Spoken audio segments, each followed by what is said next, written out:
अपना प्रदेश उत्तर प्रदेश देख रहे हैं आप, आपके साथ मैं हूं खुशबू पांडे। तो चलिए बुलेटिन की शुरुआत करेंगे बड़ी और अहम जानकारी के साथ करेंगे। बड़ी खबर आ रही है, उससे आपको रूबरू कराएंगे। आज बाराबंकी दौरे पर मुख्यमंत्री योगी आदित्यनाथ हैं। लोधेश्वर महादेव में पूजा अर्चना करेंगे, कॉरिडोर निर्माण का निरीक्षण करेंगे, 542 करोड़ की परियोजनाओं की बड़ी सौगात देंगे। अधिकारियों के साथ आज मंथन करेंगे। समीक्षा बैठक के दौरान सुरक्षा के बीच में जनसभा को संबोधित करते हुए नजर आएंगे सीएम योगी आदित्यनाथ। ये बड़ी जानकारी आप तक पहुंचा रहे हैं। सुरक्षा के लिहाज से कड़ी बंदोबस्ती की गई है। आज बाराबंकी दौरे पर मुख्यमंत्री योगी आदित्यनाथ रहने वाले हैं। लोधेश्वर महादेव में मंदिर में पूजा अर्चना करते हुए नजर आएंगे। तैयारियां जोरों शोरों से की गई है और आज उम्मीद ये कि 542 करोड़ की परियोजनाओं की बड़ी सौगात देंगे। अधिकारियों के साथ समीक्षा बैठक के दौरान मंथन करते हुए नजर आएंगे। सुरक्षा के बीच में जनसभा को संबोधित करेंगे उत्तर प्रदेश के मुखिया योगी आदित्यनाथ। बाराबंकी दौरा कई मायनों में बहुत खास माना जा रहा है, क्योंकि आज इसी मंच के जरिए एक बड़ा संदेश भी दिया जाएगा और कॉरिडोर निर्माण का निरीक्षण भी मुख्यमंत्री करते हुए नजर आएंगे।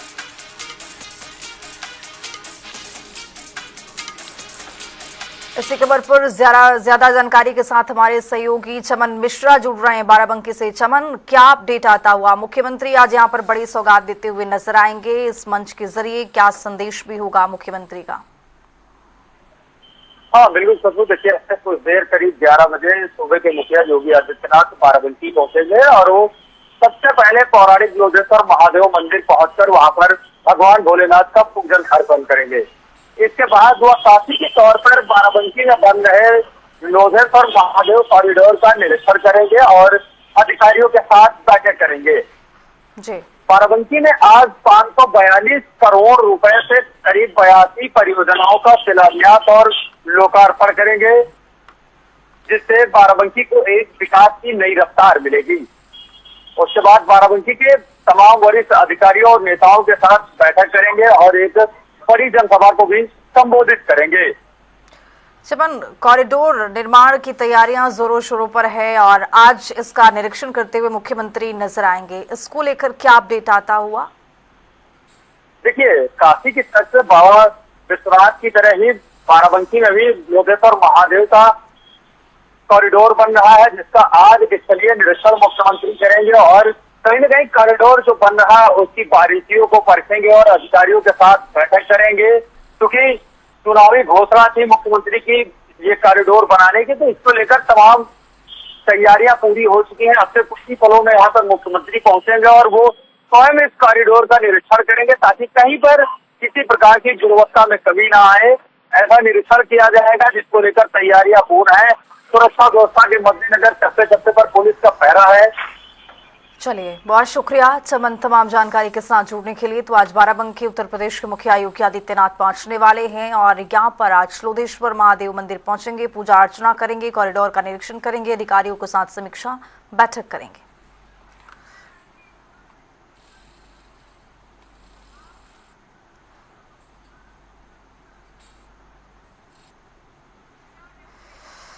तो अगली बड़ी खबर अयोध्या से आ रही है, उसे आपको रूबरू कराएंगे। बड़ी जानकारी, बड़ा अपडेट। रामधन गबन मामले में आज महत्वपूर्ण दिन है। सुप्रीम कोर्ट आज सुनवाई करता हुआ नजर आएगा। एसआईटी आज दाखिल कर सकती है अपना अंतिम जांच रिपोर्ट। 15 जून से जारी है हाई प्रोफाइल जांच। प्रारंभिक रिपोर्ट में 70 बार चोरी का खुलासा हुआ है। 8 आरोपी गिरफ्तार किए गए हैं और चंपत राय, अनिल मिश्रा इस्तीफा दे चुके हैं। पुरानी सीसीटीवी फुटेज न मिलने से जांच में एक बड़ी चुनौती आई है। सुप्रीम कोर्ट की सुनवाई पर सबकी निगाहें आज टिकी हुई हैं। क्या खास रहेगा, देखना बेहद दिलचस्प रहेगा, क्योंकि इस पूरे मामले को लेकर बहुत सारे सवाल हैं और बहुत सारे सवालों का जवाब आज जब कोर्ट में इसकी सुनवाई होगी, एसआईटी अपना जांच रिपोर्ट सौंपेगा, तो इस दौरान मिलता हुआ दिखाई देगा। चूंकि सीसीटीवी फुटेज गायब है और इसको लेकर भी कई बड़े सवाल उठ रहे हैं और ये कहा गया है कि जांच प्रभावित हो रहा था, बड़ी चुनौती सामने आ रही थी। लेकिन प्रारंभिक रिपोर्ट में ये पता चला है, खुलासा हुआ है कि 70 बार चोरी किया गया है। 8 आरोपी गिरफ्तार पहले हो चुके हैं। चंपत राय, अनिल मिश्रा इस्तीफा दे चुके हैं और पुराने सीसीटीवी फुटेज को लेकर भी ये कहा गया है कि जांच में ये बड़ी चुनौती सीसीटीवी फुटेज भी बना है। सुप्रीम कोर्ट में महत्वपूर्ण सुनवाई आज होनी है। रामधन गबन मामले में महत्वपूर्ण दिन है आज। इसी खबर पर ज्यादा जानकारी के साथ हमारे सहयोगी राष्ट्रीय राजधानी दिल्ली से स्पर्श शर्मा जुड़ रहे हैं। स्पर्श, सुप्रीम कोर्ट में आज महत्वपूर्ण सुनवाई है, एसआईटी अपना आज रिपोर्ट पेश करता हुआ दिखाई देगा। देखिए बिल्कुल, सुप्रीम कोर्ट में आज राम मंदिर चंदा चोरी मामले को लेकर अहम सुनवाई होने जा रही है। 4 के करीब याचिकाएं जो है पिछले दिनों जो है लगाई गई थी, जिसपे हमने देखा था कि जो सरकार है उनको नोटिस भी जारी सुप्रीम कोर्ट की तरफ से जो है किया गया था। एसआईटी से एक विस्तृत रिपोर्ट की मांग भी जो है वो सुप्रीम कोर्ट की तरफ से जो है की गई थी। हालांकि जो किस तरीके से रिपोर्ट जो है सबमिट की जाती है और उस रिपोर्ट में क्या कुछ जो है निकलकर सामने आता है, ये देखने वाली बात रहेगी। और सबसे महत्वपूर्ण ये रहेगा कि जिस तरीके से कहा गया था कि स्वतंत्र जांच जो है इस पूरे मामले की होनी चाहिए, सीबीआई से जांच जो है करानी चाहिए, और जो दस्तावेज है उनको जो है सील जो है कर देना चाहिए। ऐसे तमाम विषयों को लेकर सुप्रीम कोर्ट की किस प्रकार की टिप्पणी जो है इस पूरे मामले को लेकर निकलकर सामने आती है, ये देखने वाली बात रहेगी। लेकिन हम देख रहे हैं कि बेशक अलग अलग एजेंसी से जांच कराने की बात जो है कही जा रही है, लेकिन पहले ही यूपी सरकार ने एक एसआईटी गठित करके इस पूरे मामले की जो जांच है वो जो है कराई जा रही है।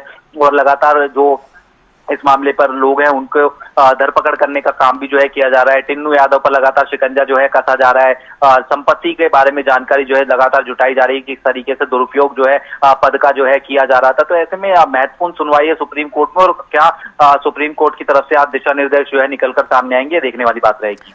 बिल्कुल स्पर्श, इस पर रहेगी हमारी नजर। लेकिन सवाल ये बना हुआ है कि सीसीटीवी फुटेज जो है वो यहाँ पर चुनौती बना है, ये कहा गया एसआईटी की ओर से इस रिपोर्ट में। लेकिन देखना दिलचस्प होगा कि सुप्रीम कोर्ट की ओर से क्या कुछ कहा जाता है। फिलहाल आपका बहुत शुक्रिया तमाम जानकारी के साथ जुड़ने के लिए।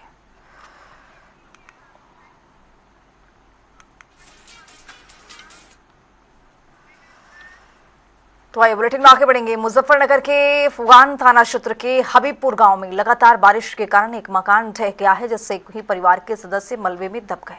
पुलिस ने तुरंत राहत बचाव अभियान चलाकर 7 लोगों को अस्पताल पहुंचाया है।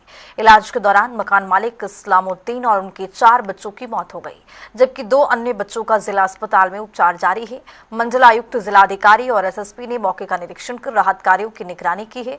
पुलिस अग्रिम विधिक कार्रवाई में पूरी तरह से जुटी हुई है। ये थाना फुगाना में हबीबपुर एक गांव है। तो यहाँ पे एक घर में जो लोहे का गार्डर है वो गिर गया। छत कच्ची थी, दीवारें तो पक्की हैं। तो उसी में एक परिवार के 5 लोग निधन हो गया। 2 लोग जिला अस्पताल में भर्ती हैं। 3 लोग उसमें ठीक हैं, वो बाहर थे, उसके बच गए।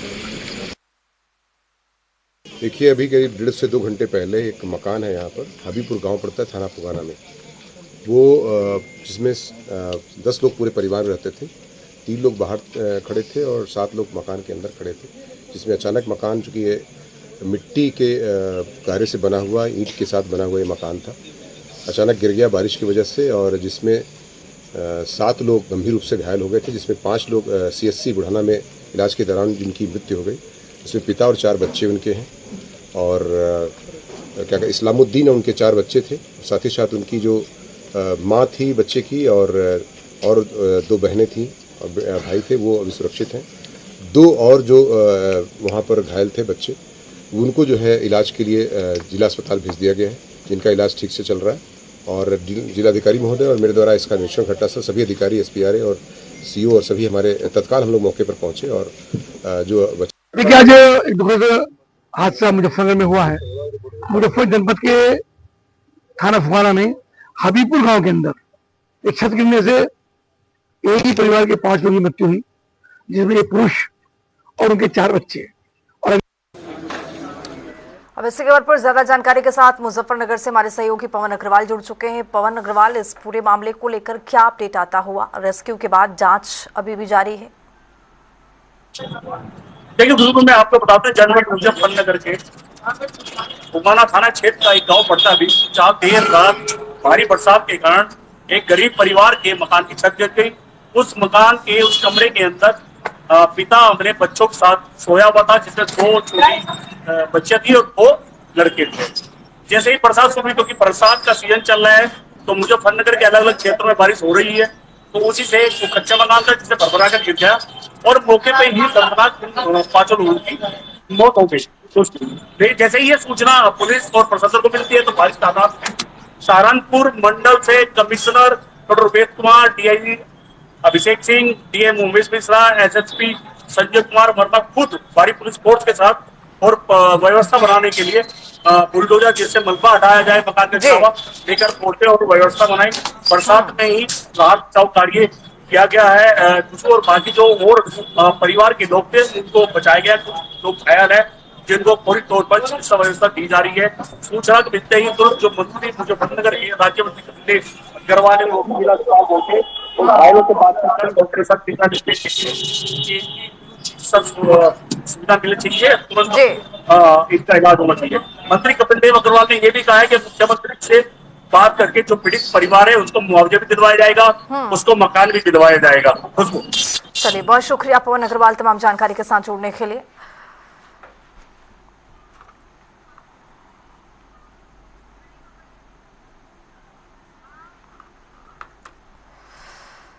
तो आइए बुलेटिन में आगे बढ़ेंगे। बड़ी जानकारी आ रही है, उससे आपको रूबरू कराएंगे। बड़ी जानकारी, बड़ा अपडेट। आज महत्वपूर्ण बैठकों की अध्यक्षता करेंगे सीएम योगी आदित्यनाथ। शाम 4 बजे ट्रांसफॉर्मेशन कमीशन की बैठक आयोजित की जाएगी। शाम 6:30 बजे बाढ़ सूखों पर होगी समीक्षा। 5 कालिदास मार्ग पर दोनों बैठकें आयोजित की जाएंगी। ये बड़ी जानकारी आप तक पहुंचा रही हैं। आज महत्वपूर्ण बैठकों की अध्यक्षता करते नजर आएंगे सीएम योगी आदित्यनाथ। अपने आवास पर ही इन दोनों बैठकों का आयोजन किया गया है और उनके आवास पर ही ये बैठक होने वाला है।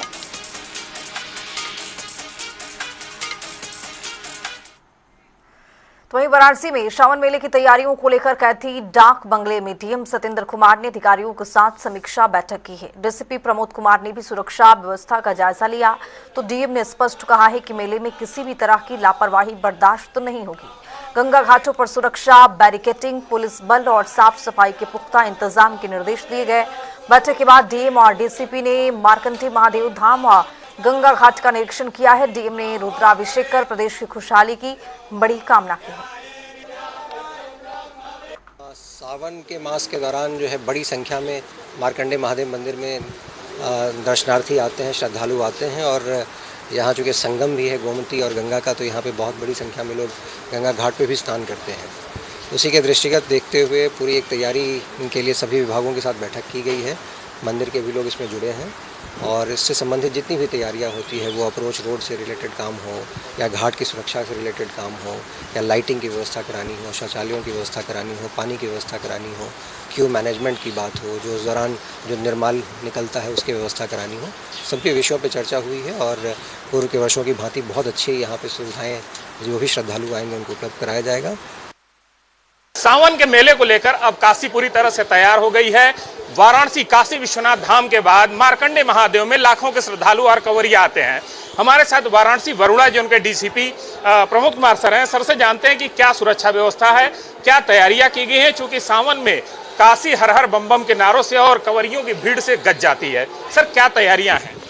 देखिए, मार्कंडे महादेव जो काशी का सबसे प्रसिद्ध मतलब दूसरा प्रसिद्ध है, यहाँ पे भी सावन के दौरान जो प्रमुख जो 4 सोमवार पड़ेंगे उसमें बहुत भीड़ रहती है। तो उसके लिए हम लोगों ने अभी से ही तैयारियां लगभग 15 दिन पहले से हम लोगों ने तैयारियां स्टार्ट कर दी हैं, जो कि पहला सोमवार 3 अगस्त को पड़ रहा है। इसमें हमारे और डीएम साहब के द्वारा जो सभी संबंधित विभाग हैं और पुलिस के हैं, फायर के हैं, एनडीआरएफ, एसडीआरएफ सबके साथ तैयारियों की समीक्षा की है आज। और इसमें हम लोगों ने हर पॉइंट पर डिस्कशन किया है, जो कांवड़ियाँ हैं, जो श्रद्धालु हैं, उनकी सहूलियत से लेके सुरक्षा व्यवस्था से लेके। तो जो ड्यूटियां रहेंगी हमारी वो लगातार पूरे महीने रहती हैं। विशेष जो ड्यूटियां लगती है सोमवार को रहती है, क्योंकि उस समय पे रात से ही दर्शन चालू हो जाते हैं और पहला जो दिन पड़ता है उस पर भी बहुत भीड़ रहती है। तो उस हिसाब से हम लोग यहाँ पे डिप्लॉयमेंट करेंगे। कोशिश हमारी ये रहेगी कि किसी प्रकार से कोई घटना जो पिछले सालों में हमने देखी है उसको हम लोग रिपीट ना होने दें। सर, हाईवे से गाजीपुर, बलिया, आजमगढ़ और वाराणसी से लाखों की संख्या में श्रद्धालु हाईवे से गुजरते हैं, उसके लिए क्या डिप्लॉयमेंट सर, क्या इंस्ट्रक्शन दिए गए? देखिए, मार्कंडे महादेव कैथी पे हम लोग एक्सटेंसिव अलग अलग रूट्स के लिए अलग अलग पार्किंग बना रहे हैं, ताकि जो श्रद्धालु आएँ उनको बहुत कम चलना पड़े। कोशिश हमारी रहेगी कि मंदिर के पास में जितनी पार्किंग स्थल है पहले उनको हम फिल करें, फिर उसके बाद दूर के जो स्थल है उनको।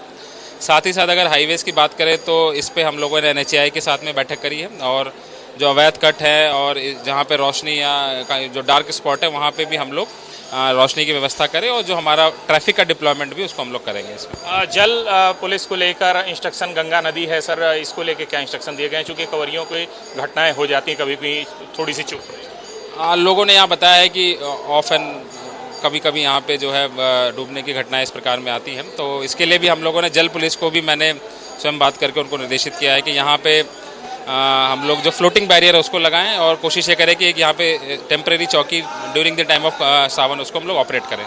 तो देखिए हमारे साथ है डीसीपी प्रमोद कुमार सर, इनका कहना है कि डिप्लॉयमेंट और जगह जगह स्पॉट बनाए गए हैं जिससे कि आने वाले समय में श्रद्धालुओं को या दर्शनार्थियों को कोई दिक्कत ना हो सके। आम श्रद्धालु हो चाहे कवरिया सहजता से दर्शन करें और कोई सुरक्षा में चूक ना हो सके।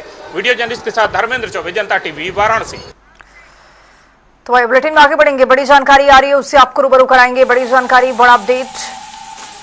कानपुर देहात में भीषण सड़क हादसा देखने को मिला है। डिवाइडर से टकरा गई है कार, धू धू कर जलती नजर आई है। कार में जिंदा 2 लोगों की जलने से मौत हो गई है। ये दुखद खबर आपको बता रही है। मृतकों की पहचान में पुलिस जुटी हुई है। हादसों के कारणों की जांच अभी भी जारी है। इस पूरे हादसे क्रम में 2 लोग जिंदा जल गए हैं और मौके पर मौत हो गई है। कानपुर देहात से भीषण सड़क हादसा ये पेश आया है। आज दिनांक 20 जुलाई 2026 को सूचना मिली कि मुंगीसापुर के पास हाईवे पर एक वाहन वोल्क्सवैगन दुर्घटनाग्रस्त हो गई है।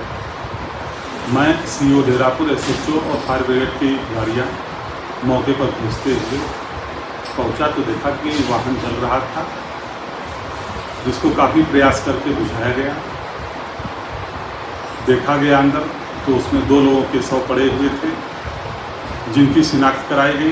तो एक ओम शुक्ला पुत्र राजू शुक्ला निवासी बर्रा कानपुर नगर और दूसरे का नाम गुरप्रीत सिंह ढिल्लो पुत्र अजीत सिंह ढिल्लो मेहरबान सिंह का पूर्वा कानपुर के रहने वाले हैं, जिनके शव को पोस्टमार्टम हेतु भेजा गया और वाहन को मुख्य मार्ग से हटा करके खड़ा करा दिया गया। तो वही बुलेटिन में आगे बढ़ेंगे, रुख करेंगे ताबड़तोड़ खबरों की ओर। आगरा में बीच बाजार दबंग गई ठेकेदार और मजदूरों ने राहगीरों को बेरहमी से पीटा है। पूरी घटना कैमरे में कैद, पुलिस ने की केस दर्ज, मामले की जांच शुरू।